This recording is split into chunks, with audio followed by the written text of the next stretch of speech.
Hola, ¿qué tal? Bienvenidos a otro episodio de Puertas Abiertas. Soy Gaby Posas y el día de hoy tengo como invitado a un agente que conocí hace poco. Bueno, es un agente de bienes raíces relativamente nuevo y lo conocí a lo mejor hace unos 2 o 3 meses.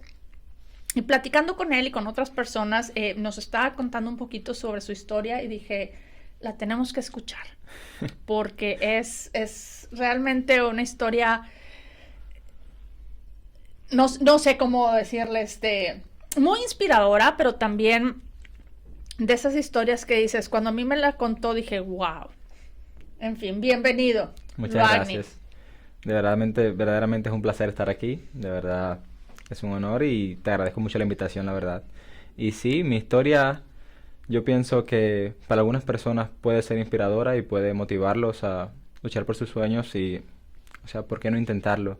Claro. Pero a la vez, para otras personas siento que a lo mejor es solo una historia más que Bueno, contar. pues a mí me impactó la historia, de, de, de cierta manera. Primero lo que me dijiste y luego ya cuando contaste la historia dije, bueno, ahorita la van a escuchar y ustedes juzguen. Pero cuéntanos un poquito, Luagni, ¿de dónde eres original? Ok, soy cubano.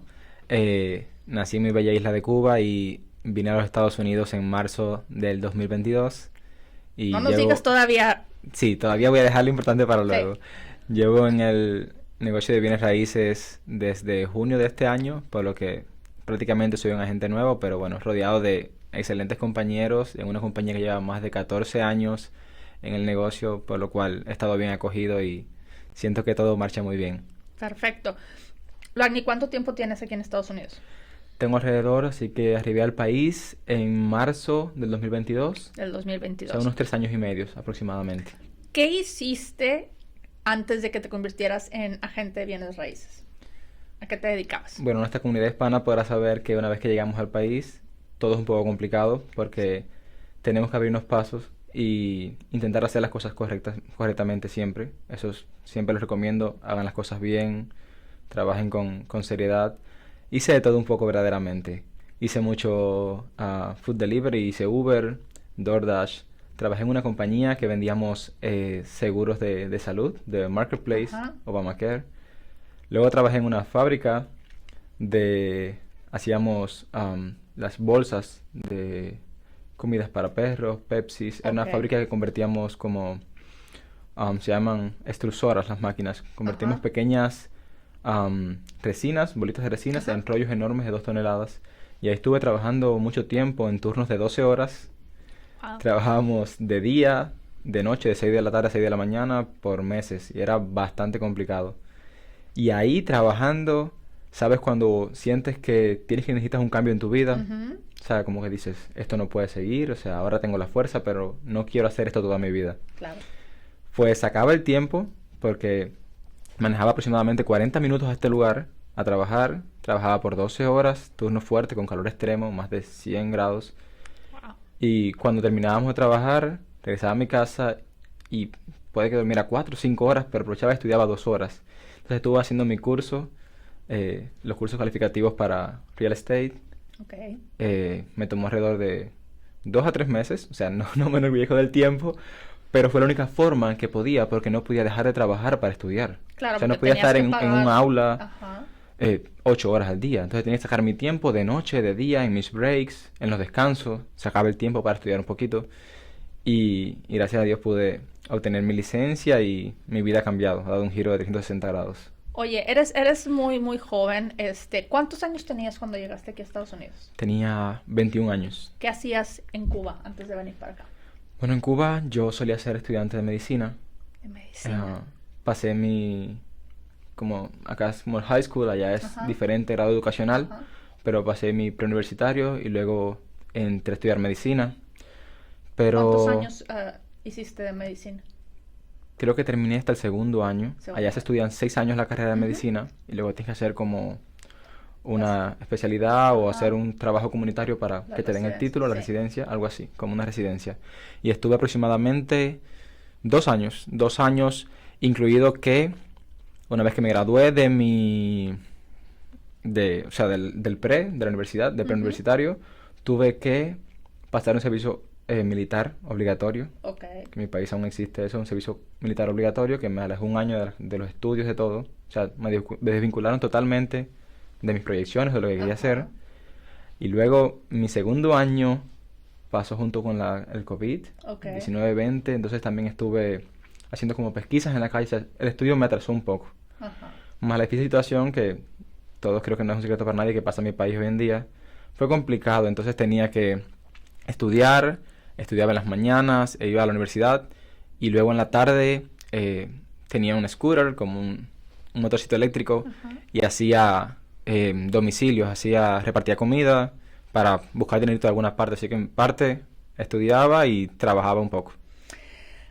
¿Se pudiera decir que tu situación económica, la situación económica de tu familia en Cuba era buena comparada con el resto de los pueblos de Cuba o era un poco más baja? Digo, para poder entender más o menos, Claro. porque es una de las cosas que a mí a veces no me cabe en la cabeza, y te voy a contar ahorita algo que no tiene nada que ver, pero estamos estudiando medicina y luego cuando llegas aquí, pues no te queda de otra más que empezar a trabajar en una fábrica de obrero o repartiendo comida o de Uber. Cuando tú allá pudiste haber sido un doctor, Ujú. ¿sí me explicó? Que me supongo que los doctores ganan, pues, relativamente mejor que a lo mejor algunas otras profesiones, pero ¿cómo es la situación en Cuba? Pues, ahí pudiéramos estar hablando por más de 2 horas de podcast. Bueno, Te no, puedo ser porque sincero. necesitamos contar tu historia, es que así... Mira, en Cuba, disculpa que te interrumpa, en Cuba la situación es muy triste, o sea, es muy complicado. Mi situación, yo voy a decir, vengo de una familia muy humilde, clase obrera totalmente. Como siempre tuve altas y bajas, hubo momentos donde hubo más, hubo momentos de mucha escasez, de no haber nada, Ok. o sea, solamente agua en el refrigerador. Porque en Cuba, como tú decías, uno siempre sueña. A mí me gustaba mucho mi carrera de medicina, ¿sabes? La había tomado por vocación realmente, Sí. me gustaba, pero cuando empiezas a crecer te empiezas a dar cuenta de la realidad. Mi actual comprometida era mi novia, pero hace poco nos comprometimos, así que esa es una exclusiva. Felicidades. Muchas gracias. Queremos casarnos pronto. Bueno, ella era doctora cuando yo la conocí. Entonces, un doctor en Cuba, O sea, ella sí terminó su carrera de ella terminó su medicina. carrera Ok. y aquí está trabajando en una clínica de fertilidad. Gracias a Dios ya pudo seguir su camino y Ok. revincularse, volver a vincularse con su profesión. Ujú. Para mí, yo digo, doy gracias a Dios por, ¿sabes?, haber tenido esa humildad de no decir, yo ya iba a ser doctor, quería hacer esto y aquí quiero lo mismo, no, yo aquí quiero lo que yo pueda hacer. Claro. Y siempre un paso a la vez, intentar crecer. Allá un doctor gana aproximadamente 4.500 pesos cubanos. Que vienen siendo en dólares. Bueno, ahora mismo un dólar americano en Cuba son 450 pesos. O sea, ahora mismo no serían ni 15 dólares al mes. En aquel momento eran 20. ¿En serio? En serio. Un doctor Un doctor gana entre 15 y 20 dólares al mes en Cuba. y un doctor es los salarios más altos. O sea, imagínate un salario promedio mínimo, no son ni, ¿qué?, 6, 8 dólares. En aquel momento, cuando yo salí del país, estaba a 100 a 100 pesos cubanos un dólar. Y mi travesía para llegar a este país, eso lo vamos a hablar luego, Ahorita lo platicamos. fueron aproximadamente unos $10.000, alrededor de $10.000, lo cual sería 1 millón de pesos en Cuba. O sea, imagínate siendo doctor y ganando 5.000 pesos cubanos al ¿Cuándo vas mes. a juntar para hacer Nunca en la eso? vida puedes juntarlo. O sea, suponiendo que no gastes ni un centavo en nada, te pasarías toda la vida y no reunirías ese dinero. Ahora mismo son 450 pesos. O sea que si hacemos las matemáticas, unos 10, 11 dólares gana un doctor. Ajá. Perdón. Y hay personas que ganan mucho menos. Entonces, me di cuenta que yo, siendo un estudiante en mi scooter, repartiendo en los negocios privados, bueno, privados no, porque en Cuba no hay nada privado, eso es otro tema muy fuerte. Allá todo pertenece al gobierno, el gobierno tiene todo bajo su poder. La dictadura cubana tomó todo para ellos y ellos manejan todos los negocios. Entonces, yo trabajando como haciendo delivery de comida, pues hacía más que un doctor. Entonces No te lo puedo mi creer. mente se empezó a abrir y dije, no puede ser. O sea, siendo repartidor de comida, ¿De comida? ganabas más que Ujú. siendo doctor. Siendo doctor.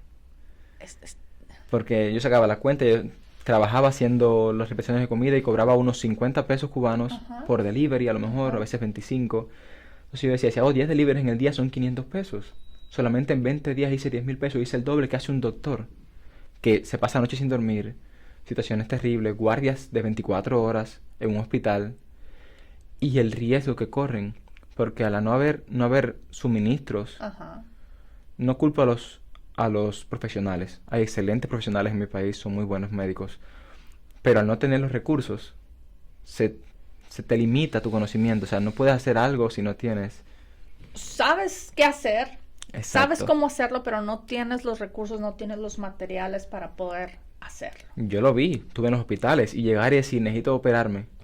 Y decirte, bueno, necesito que traigas este hilo, 10 pares de guantes, que traigas el donante de sangre de la mano porque no tenemos sangre si tienes una hemorragia. O sea, se le pedía al paciente Que llevara que todo. llevara todo, las gasas, Sí, la porque no había. Y a veces nos decían, necesitamos hilo, por ponerte un ejemplo, poliéster 4.0, un tipo de sutura específica para una Ajá. lesión. No, usa este, es el que hay. Entonces, si pasa algo y ese paciente, por desgracia, fallece o tiene una Ujú. complicación, tienes la responsabilidad. O sea, esto es lo que hay, trabaja con ello, pero si pasa algo, sí vas a pagar tú. O sea, entonces dije, no puedo. O sea, no puedo. Aparte que tenemos, a lo mejor lo digo y piensan, está exagerando, está hablando, pero todo está controlado, desde los medios, las escuelas, la televisión. Entonces yo decía, en algún momento voy a terminar preso. Yo realmente lo pensé, digo, no puedo hacer eso a mi familia, o sea, yo tengo que salir adelante, tengo que cambiar, tengo que hacer algo, porque mis pensamientos me van a traer problemas. Ujú. Y en la misma universidad te decían, esta es una universidad para revolucionarios. Si tú no piensas como nosotros, no puedes estudiar aquí.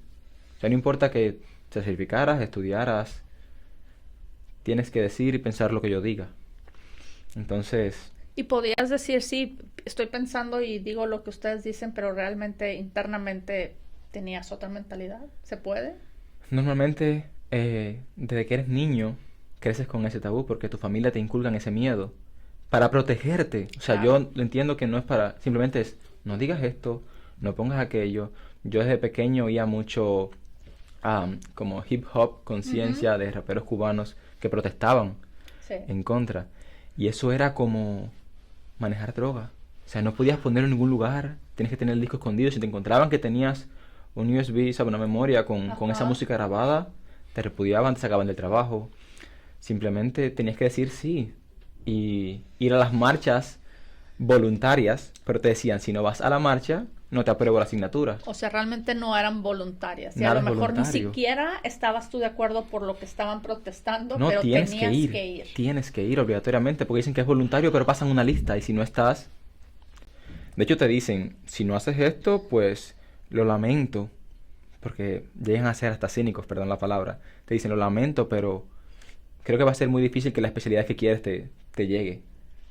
O sea, Qué de cierta duro. forma, sí, es muy Qué fuerte. duro y qué triste. Y muchas veces nosotros los que estamos ahorita ya viviendo, incluso tú aquí en Estados Unidos, vemos y escuchamos de la situación que está pasando en tu país por los medios, ¿verdad? Pero no es, Ujú.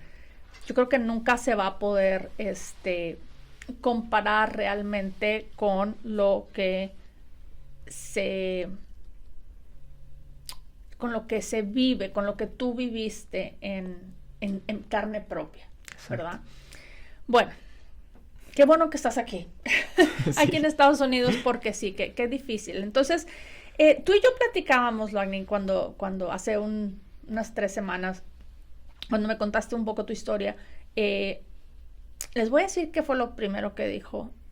6 fronteras. Entonces, te repito, yo cuando me dijiste 6 fronteras, eh, yo dije, trató de cruzar por 6 diferentes lugares. Eh, ¿Por qué pensé eso? Porque muchas de las personas que viven en este país, que son, pues, sorry que de repente se me sale la palabra en inglés, que son de países centroamericanos, pues cruzan y llegan a este país de manera ilegal, el cual no fue tu caso, o sí Sí, fue tu sí caso, lo fue, sí lo fue. pero no. Sí, pero no, o sea, tu historia es distinta. Entonces, en lugar de que yo esté aquí tratando de averiguarla, cuéntanos. 6 fronteras. pero no porque trataste de entrar por 6 lugares distintos, sino porque desde tu país hasta Estados Unidos cruzaste Todo Centroamérica. todo Centroamérica, diferentes países. ¿Y en cuánto tiempo cruzaste? Desde que saliste hasta que llegaste aquí. Que salí de Cuba un 11 de marzo y aproximadamente me entregué en la frontera luego de pasar un 23, o sea que de 11 a 12 días de travesía. 12 días, 6 fronteras. Para mucha gente pueden decir, ay, pues yo voy de aquí a Europa en un, En un avión. En un avión, sí, Sí. pero aquí no era como que de avión. Entonces, cuéntanos. Empecemos por el principio. Pero va a tener que ser algo rapidito porque 6 fronteras, Sí. no se va a Es contar mucho. rápido. Pero bueno, sales de Cuba, ¿qué haces? Ok, salgo de Cuba diciendo que voy a un viaje de turismo a Nicaragua. Ok, Solo debemos salir con países que tengan buena relación con la dictadura cubana. Ok. O sea, no podemos ir a cualquier lugar. ¿tenías pasaporte? ¿Tenías...? Sí, yo tenía mi pasaporte Ok. tiempo atrás. No sabía para qué, pero lo tenía Ok. ahí. Y tengo que mostrar evidencia de hasta el hostal donde me voy a quedar. Ellos controlan tu salida y comprar viajes de ida y de regreso. O sea, decir, voy el día 11, regreso el 14, aquí me voy a quedar, aquí voy a estar. Este es el número al que pueden localizarme. Pero llegando a Nicaragua, yo tengo todo hablado ya con estas personas que te ayudan a pasar, llamados coyotes. Y yo escapo del aeropuerto. Tú pensabas, o sea, tú les mostraste que ibas a regresar. Sí, por supuesto. De Ok. hecho, pagué mucho más porque tuve que pagar el vuelo de regreso. O sea, era en avión. Entonces, avión. compraste vuelo redondo sabiendo que no ibas no a ibas a regresar. regresar. Pero tenías que mostrar eso para que te dejaran salir. Sí. Ok. Exacto, tienes que mostrarlo. De hecho, el vuelo hizo escala en México. Yo pensé, si me bajo me bajo del avión aquí ya estoy más cerca. Pero no te ¿Por qué no dejan, hiciste eso? no te dejan bajarte. La policía está en la puerta y tú vas para Nicaragua. Y aparte, Ah. cuando salgas al aeropuerto, te está esperando migración. Y no podías decir que ibas para México porque no hay buenas relaciones con Cuba. No, en ese momento te regresaban, te montabas en un avión y te regresaban a Cuba. O sea, tenías que ir a un país donde hubiera buenas relaciones Sí. con Cuba. Entonces, Nicaragua era la Nicaragua mejor era opción. la mejor Ok. opción. Entonces, llegas a Nicaragua. Sí, y lo otro es que ya una vez que sales de Cuba, o sea, estás como en una lista roja. O sea, ya olvídate de tu carrera, olvídate de tu trabajo. Ya estás en tierra de nadie. O sea, no perteneces acá todavía, pero ya no tienes un lugar allá. Porque ya sabes que eres como un desertor, por así decirlo. Bueno, si pensabas regresar, sí, todavía era... Sí, sí, estaba en ese Pero momento. tú ya sabías que no pensabas regresar, Exacto. entonces ya no tenías Entonces país. en Nicaragua, rápido salí del aeropuerto, perdón, salí del aeropuerto y fue sin parar, casi sin dormir. El cansancio, pero la adrenalina y esa tensión no te da sueño, no te da hambre. Solo piensas en, este es mi momento Ajá. y tengo que hacerlo. Empezamos a subir en un auto hasta Potosí, luego pasamos a El coche. Salvador. Sí, en coche. En coche tú ya tenías en camiones. contactado a Sí, alguien que te iba a había una cruzar. persona Ok. con palabras claves que nos iba a estar esperando. Obviamente todo esto pues te cuesta. Mucho. Ok. Entonces, ¿cuánto tiempo de que llegaste a Nicaragua en carro, en camiones, a la siguiente frontera? Menos de 12 horas, de 10 Menos de horas. 12 O sea, horas. fue muy rápido. Ok. Porque estaba todo bien hablado, nos estaban esperando. Porque no iba solo. Bueno, iba solo, pero iba con un hermano político de Cuba. Ajá. Y entonces fue muy rápido llegar. Llegamos al al Salvador no. Llegamos a la costa. Porque tuve que coger una lancha. Aproximadamente 12 de la noche, en el medio del mar. ¿De Nicaragua? Sí, de Potosí, Nicaragua a la Unión El Salvador. O sea, para no tener que coger tierras de Honduras. Ajá. Normalmente se pasa a Honduras, Guatemala, México. Atravesamos es un pequeño golfo que hay, una Ajá. bahía. Y atravesamos hasta El Salvador. Pero eso fue en la misma noche. Tuvimos que meternos al agua porque obviamente el bote está oscuro en el agua. No es como un puerto, tienes que pasar por tierras de alguien, Ujú. entrar a esa agua con mangles así, treparte en esa lancha. Que lancha es una palabra muy grande para decirle. Era una pequeña canoa, Como una balsa, una... sí, muy más estrecho que este asiento, con un motor enorme fuera de borda, Ok. que se levantaba en el agua. Yo había Ajá. ocasiones que yo sentía que salía del agua literalmente por completo. Y yo decía, ¿a dónde vamos? O sea, no había comunicación, no había sonido, no había nada. Y nos llevaban unos niños de 15 años. Los choferes, los pilotos de la lancha, no sé cómo Ajá. decirle, el capitán, eran unos niños que iban mirando un puntito de una boya que había cerca de Honduras. Y ese puntico rojo es la referencia. Y ahí en el medio del mar había que cambiarse de una a otra. Aguantaban con las manos para pasarnos.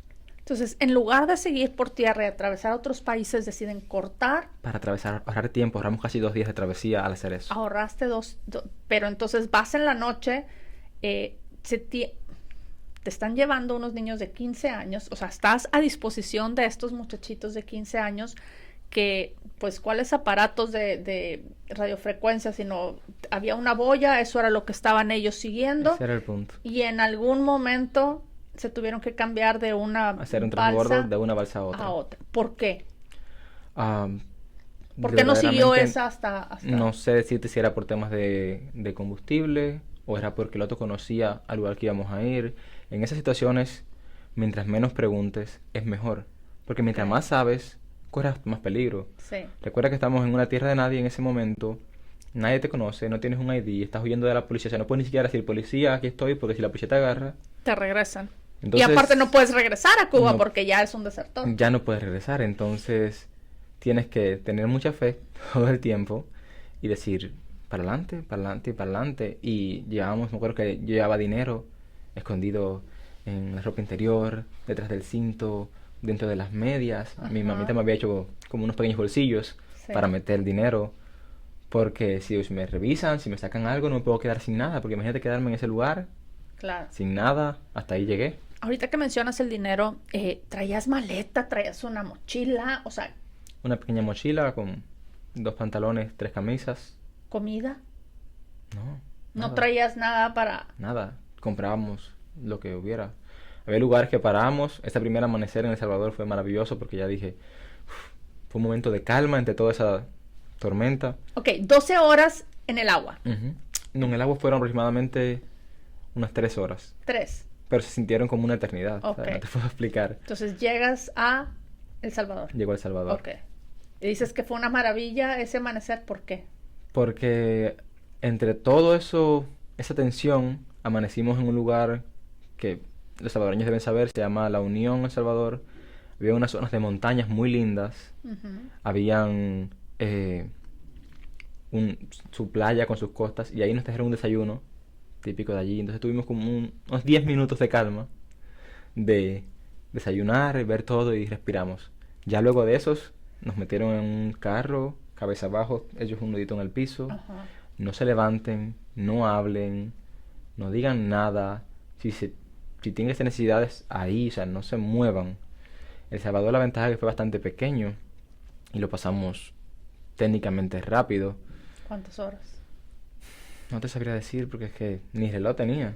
Tenía el celular, pero había que tenerlo en ocasiones bien escondido Ajá. o en silencio. Y también apagado, yo creo, para ahorrar batería, ¿no?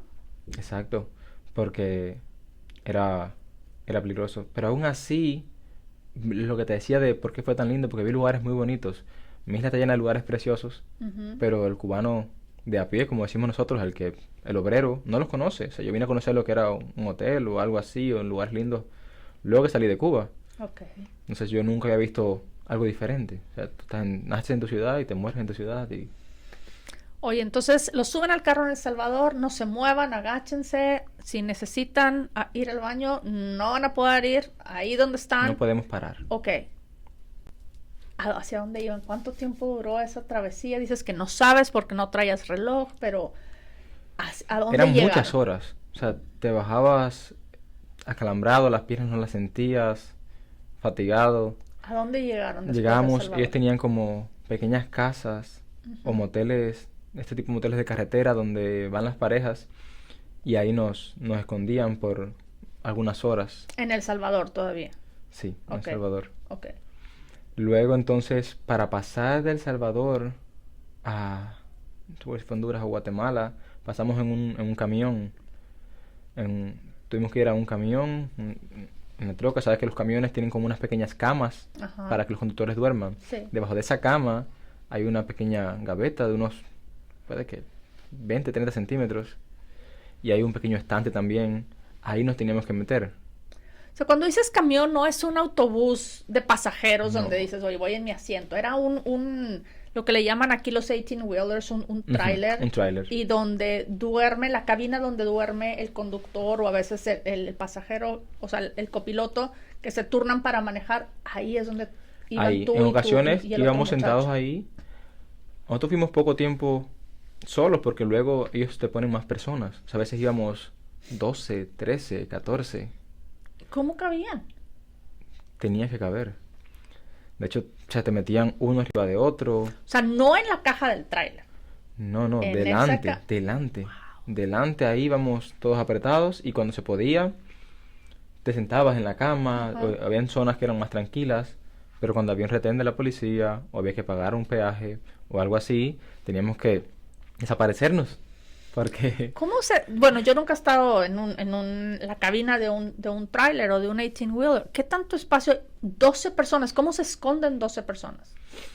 bueno, hay como unos pequeños closets Ajá. donde ellos pueden poner sus cosas. Ahí te hacías un nudito, posición fetal, y te ponías ahí. Yo estuve aproximadamente, creo que media hora, debajo de la cama, había un espacio de 30 centímetros, Ujú. y me tuve que tumbar. Recuerdo que la cara, para que veas que reducido era el espacio, no podía ni siquiera virarla para arriba. Tenías que estar acostado así, y cuando cerraban esa cama, te quedabas así, sin poder moverte ahí. Era como un ataúd casi. Y sin emitir un sonido, sin moverte, sin nada. Entonces ellos sí nos preguntaron, ¿hay alguien claustrofóbico? Porque si metes alguien claustrofóbico ahí hace una crisis, puede dar Claro. un shock. Wow. Y ahí tuvimos que ir ahí. Pero no solo eso. Luego que salimos de Guatemala, para pasar para México pasamos en como unos pequeños botes, balsas. Ajá. De hecho habían hasta las gomas, las llantas de los camiones, Sí. de los tractores, las inflaban y ahí con unas tablas, ahí Ajá. pasaban las personas. Eh, en México hubo partes todavía peor. ¿A qué parte de México llegaron en esa balsa hechiza a México? Entré por Chiapas, Ajá. creo que por Tapachula exactamente, Ok.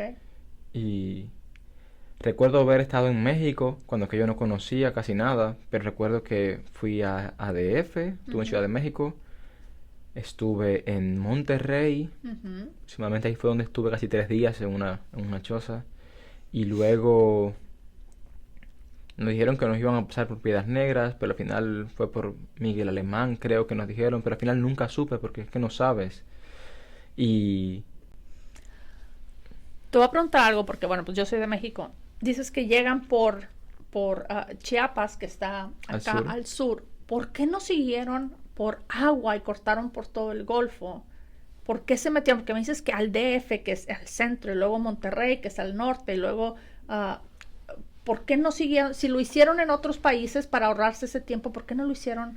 ellos iban verificando dónde había mejor posibilidad de pasar, Ok. porque a medida que iba subiendo se hacía más complicado. O sea, todo esto estamos hablando que las personas que les estaban ayudando a ustedes a cruzar, me supongo que tienen contactos en todos estos Sí. países y las cosas pueden cambiar. O sea, a lo mejor te dan un itinerario, esto es lo que vamos a hacer y el mismo día puede cambiar porque hay Exactamente. retenes o... A veces cambian minutos, vamos saliendo, estamos en una troca, en una camioneta, ahí delante ponían a las mujeres, o sea, habían personas embarazadas, habían niños, era duro de ver. Y uno intentaba hacer reír a los niños para Ujú. decirle, estamos jugando algo, ¿sabes? No viviera en ese momento tan fuerte. Y ahí decían las mujeres delante y ponían 10 personas y atrás más de 10 hombres más. Y entonces había un momento que decían, cerraron tal lugar, hay que esconderse. Y si te digo, tírate en la carretera, en la hierba, tírate. Y te digo, corren, corran, y después los encontramos. O sea, ustedes no pregunten. Si le digo, hay que correr, hay que correr. Y a veces que teníamos que bajarnos y teníamos que quedarnos más tiempo esperando. Yo creo que ellos tienen contactos, tienen itinerarios. De hecho, ellos tenían como coches bandera, le llamaban. Iba un auto delante en la Ajá. carretera y detrás veníamos las Como personas. para... Entonces, si veía algo, él decía, hey, Les avisaban alerta, por... y podíamos desviarnos. Ok. Entonces, creo que ellos seguían un camino donde tenían las casas. Ujú. Hubo un momento que llegamos a estar unas 80 personas en una sola propiedad. 80. Sí, sí, sí. A ver, no te digo en un cuarto, te digo en una propiedad, ¿sabes? Porque eran como puntos donde se reunían y decían, Ajá. ok, los de fulano, los que van con esta persona. Entonces venían de diferentes grupos, de una diferentes total organización. coyotes, como le llamas Sí, como le tú, llaman. y eran puntos de reunión donde podían llegar diferentes grupos Sí. que iban pasando al mismo tiempo. Iban pasando al mismo tiempo de distintas personas y decían, ¿ustedes vienen con quién? No, yo con tal persona, yo con tal. Tienen obviamente alias y nombres Ajá. nombres aleatorios. Y ahí entonces, según lo que tú ibas pagando, era el trato. Ok, ¿cuánto tiempo estuviste en México desde que llegaste a Chiapas hasta que lograste cruzar ya a Estados Unidos? Aproximadamente unos 6 días. 6 días. Sí, México fue el más largo. ¿Siempre moviéndose o estuvieron... No, en Monterrey estuve como 3, 4 días. ¿Por qué estuvieron 3 o 4 días varados en Monterrey? Porque yo tenía una persona, mi prima, que vive acá, y mi tía, que les agradezco con la vida por toda la ayuda, que ella me estaba ayudando a enviar una parte del dinero. Ok. Entonces, no sé si esto tenga repercusiones legales, no sé si se puede decir. O sea, entonces no es porque el convoy no podía seguir, sino porque Sí tú ya no podían, tenías pero el si tú dinero. no pagabas, no te movías. De hecho, te decían, tienes hasta las 8 para pagar, si no, nos vamos y te quedas aquí. Y te dio hasta aquí y aquí te quedaste, es tu vida. Acabas de mencionar algo que dices, dependiendo de la cantidad que pagaras, era el trato. Ujú. O sea, este no era un viaje que tú te dijeron, oye, te va a costar tanto y ya por adelantado lo pagas o ya está. Es, durante el viaje había que salir con más dinero para... Imagínate que si te dan como un precio, un presupuesto de Ujú. lo que va a costar cada tramo, tienes que pagar tanto en este país, en Nicaragua, tienes que cuando llegues a México pagar tanto y una vez antes de entregarte pagas el resto. Ok. Entonces, pero no puedes llevarlo todo encima, porque es demasiado riesgoso. Imagínate Sí. que saliendo al primer país te asaltan. Entonces yo tenía alguien que me enviaba ese dinero y si el pago no llegaba a tiempo no te podías mover ¿Cómo? O sea, ¿te lo enviaban a dónde? a una Western Union o una organización o a un banco a donde yo pudiera sacarlo. O se enviaba directo, ellos tienen contactos de por cel, Ujú. le podían enviar a otros contactos, pero siempre surgían otros gastos porque hay demasiada extorsión. Ellos pagaban a veces por nosotros, a las bandas, pero a veces la misma policía, el mismo ejército, hay mucha corrupción. Y simplemente es como algo muy normal. Yo tenía pánico cuando vi un militar con su casco, su chaleco, Ujú. y simplemente le dijo al chofer, ya sabes lo que hay. Y yo como, lo que hay es que nos van a bajar, nos van a esposar y me dijo, no es tanto por cabeza. Y el hombre sacó su dinero, le pagó y que tengan buen viaje. Wow.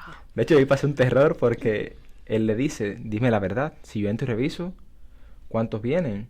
Veníamos 13 y él dijo que éramos solo 7. ¿Para qué? Para ahorrarse una parte del dinero. Y yo Ujú. pensando, Dios mío, ¿por qué hace? Di la verdad, Pues ¿sabes? sí, pero o sea, si se hubieran dado cuenta que realmente eran 13, al que le iba mal era al chofer, no a ustedes. Sí, pero quizás decía, no hay trato ahora. Y No, y a lo mejor al chofer lo arrestan o lo golpean o algo le pasan y ¿qué se quedan haciendo ustedes 13 ese es el ahí? punto, que teníamos muy poco control de todo. O sea, estás a la deriva. Te tienes una palabra de una persona Sí. que literalmente trafica personas. O sea, ¿qué confianza puedes tener en esa palabra? Y es dame el dinero y te muevo. No es dame el dinero cuando te llegue, ¿sabes? Dame el dinero y te muevo. Es hay que pagar algo. Dame un ejemplo de, ahorita dijiste, según lo que pagaras era cómo te trataban. Dame un ejemplo. Sí. Había personas que nunca estuvieron en un automóvil. Yo, gracias a Dios, pude manejar gran parte de México en Ajá. autos. O sea, íbamos a veces 4 o 5, pero ibas en un auto compacto, pequeño. ¿Y las otras personas? En los trailers, en En la las... parte de detrás, Ok. cerrados, que te sentaban Ujú, así, te ponían una persona, para que me entiendas, ujú. pegado aquí, o sea, no era que Ajá. estabas uno aquí, uno aquí, o sea, no podías moverte en la misma posición sentados todos, Ajá. y ahí sentaban cuantos pudieran. Y pasaban horas cerrados ahí, sin casi ventilación, sin agua, haciendo las necesidades ahí mismo. O sea, era terrible. Entonces, yo creo que según habían rutas más baratas, Ujú. te montaban en caballos, en motocross por las montañas de Honduras. Ajá. Y había rutas que si tú pagabas más, pues cogías una lancha.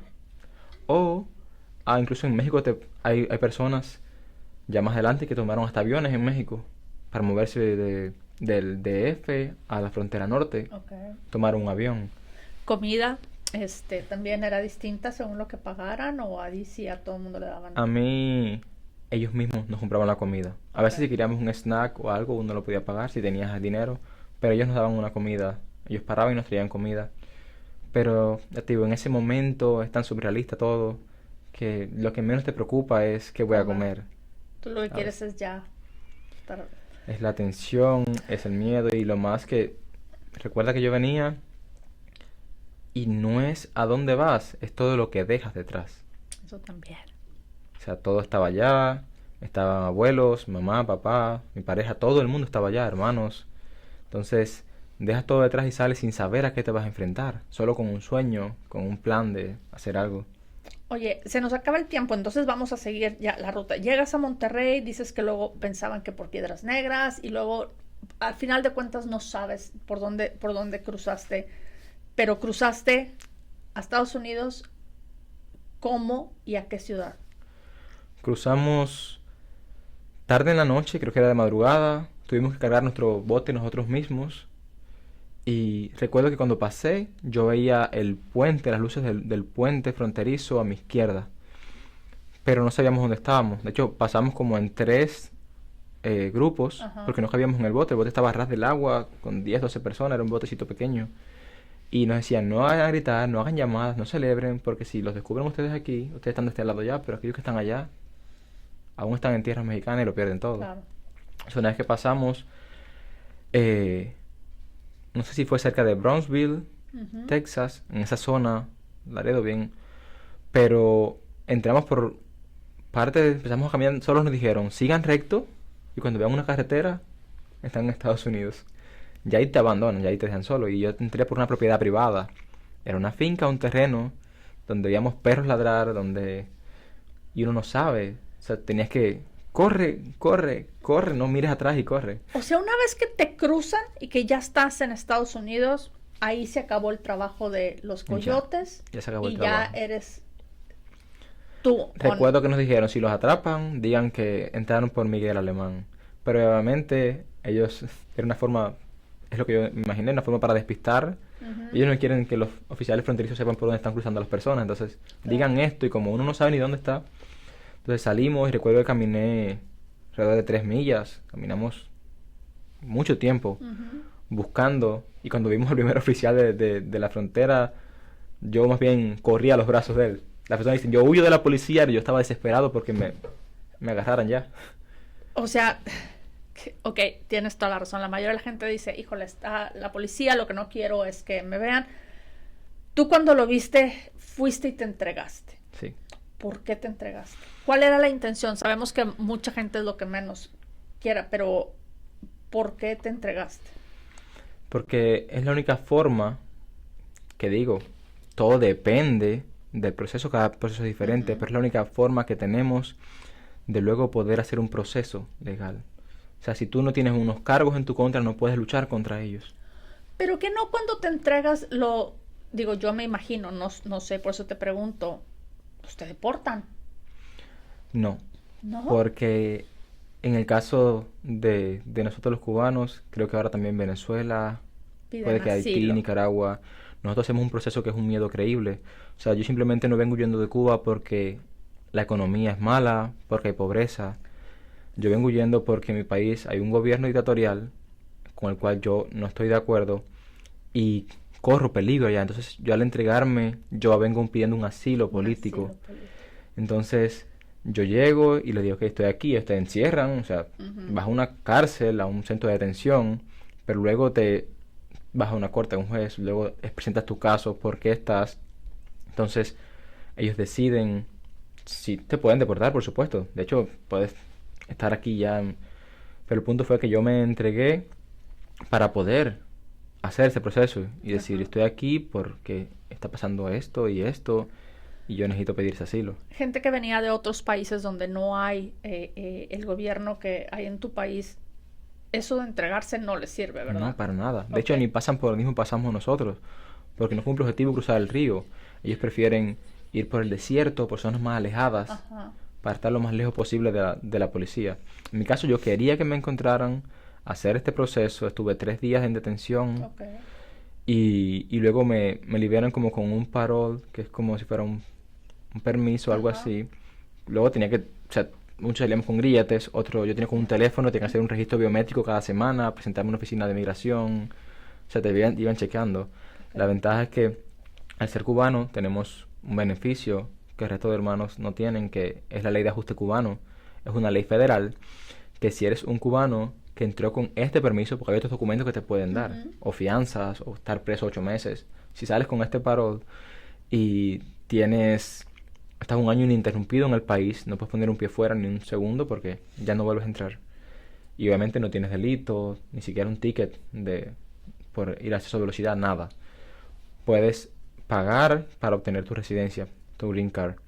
Entonces, Ok. al año y un día, luego del año, yo tenía todo listo, o sea, yo había ahorrado, había hecho mis Espérate, no cosas. te me adelantes al green card. A ver, es que yo creo que esto en un solo episodio. ¿Estás dispuesto a venir la semana que entra y grabamos la segunda parte? Si quieres, yo estoy dispuesto, claro que sí. Yo creo que sí, porque o sea, no quiero que la historia vaya así Atropellarla. súper corriendo, porque siento que hay muchos detalles y antes de que cerremos el episodio de hoy, te quiero preguntar, estuviste entonces, me dices, 8 días en detención o en la cárcel o como le llames. Sales y sales con ese monitor o algo que te tienes que estar tomando tus biométricos y la foto, todo eso.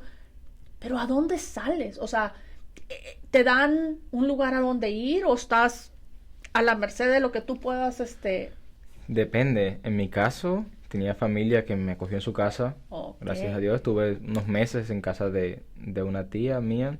Pero ellos no, ellos te sacan y te pueden llevar a veces a ONGs, organizaciones no gubernamentales, Ok. para que te den un tipo de ayuda o te dicen dónde ir a pedir comida.